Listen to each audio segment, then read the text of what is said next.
नमस्कार।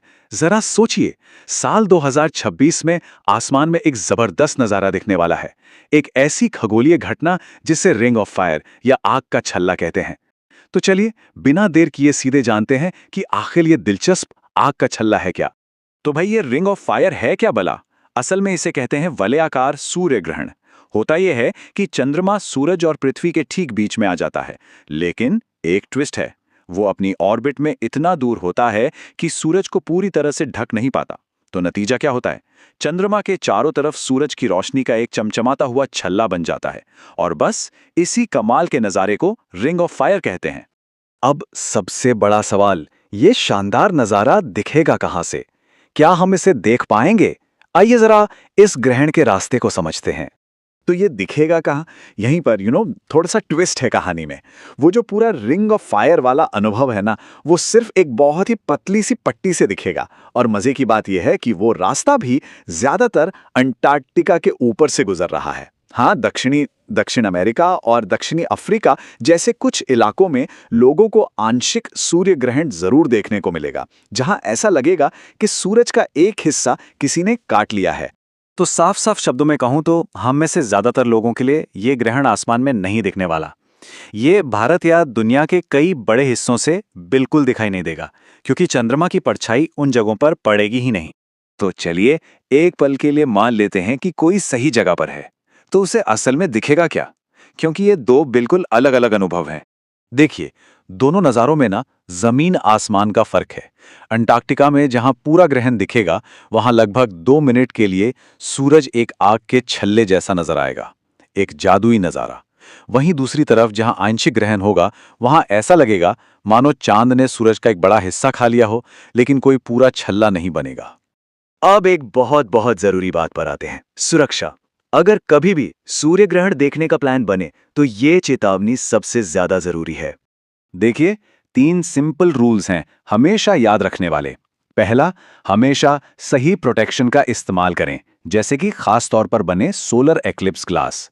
दूसरा, normal sunglasses बिल्कुल बिल्कुल भी सेफ नहीं है। और तीसरा, ये याद रखें कि थोड़ा सा भी ग्रहण यानी आंशिक ग्रहण भी आंखों को हमेशा के लिए डैमेज कर सकता है, तो कोई रिस्क नहीं लेना है। ये पूरी घटना एक बिल्कुल सटीक घड़ी की तरह है, एक ग्लोबल सेलेस्टियल क्लॉक जिसका हर सेकंड पहले से कैलकुलेट किया हुआ है। चलिए देखते हैं कि ये दुनिया भर में कब होगी। तो वैज्ञानिकों ने सब कैलकुलेट कर लिया है। अगर हम यूनिवर्सल टाइम यानी यूटीसी की बात करें, तो आंशिक ग्रहण सुबह 9:56 पर शुरू होगा। ग्रहण अपने पीक पर यानी जब वो रिंग ऑफ फायर दिखेगा, वो होगा दोपहर 12:12 पर। और ये पूरी खगोलीय घटना दोपहर 2:28 पर खत्म हो जाएगी। अब सिर्फ एक आइडिया देने के लिए, अगर इसे इंडियन टाइम में बदलें, तो ग्रहण दोपहर करीब 3:26 पर शुरू होगा और शाम 7:57 पर खत्म होगा। लेकिन मैं फिर से ये बात दोहराना चाहूंगा, ये सिर्फ एक रेफरेंस है। ये टाइमिंग भारत के आसमान के लिए नहीं है, क्योंकि जैसा हमने कहा, ये यहां से नहीं दिखेगा। तो सवाल ये उठता है कि भाई, अगर हम में से ज्यादातर लोग इसे देख ही नहीं सकते, तो हम इसके बारे में इतनी बातें क्यों कर रहे हैं?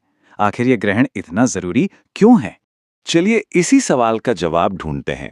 ऐसी क्या बात है इस खगोलीय घटना में जो इसे वैज्ञानिकों और एस्ट्रोनॉमर्स के लिए इतना दिलचस्प बनाती है? इसके स्पेशल होने के कुछ बड़े कारण हैं। पहली बात तो ये कि ये 2026 का पहला सूर्य ग्रहण होगा। दूसरा, ये जो रिंग वाले ग्रहण होते हैं यानी वलयाकार ग्रहण, वो आंशिक ग्रहणों के मुकाबले काफी कम होते हैं। और तीसरा, ये जो रिंग ऑफ फायर का नजारा है, वो अपने आप में इतना नाटकीय होता है कि वैज्ञानिक और खगोलविद हमेशा से इसमें गहरी दिलचस्पी लेते आए हैं। लेकिन एक अच्छी खबर है, भले ही ये हमारे आसमान में ना हो, फिर भी इस अद्भुत घटना को देखने का एक तरीका है। और वो तरीका है इंटरनेट। आजकल टेक्नोलॉजी की वजह से कुछ भी पॉसिबल है। नासा और timeanddate.com जैसी वेबसाइटें अक्सर इन घटनाओं का लाइव टेलीकास्ट करती हैं। तो दुनिया में कहीं भी बैठकर ऑनलाइन जाकर इस शानदार नज़ारे का हिस्सा बना जा सकता है। तो ये हमें एक आखिरी सवाल पर छोड़ जाता है। हर ग्रहण हमें हमारे तारे यानी सूरज के बारे में कुछ नया सीखने का एक मौका देता है।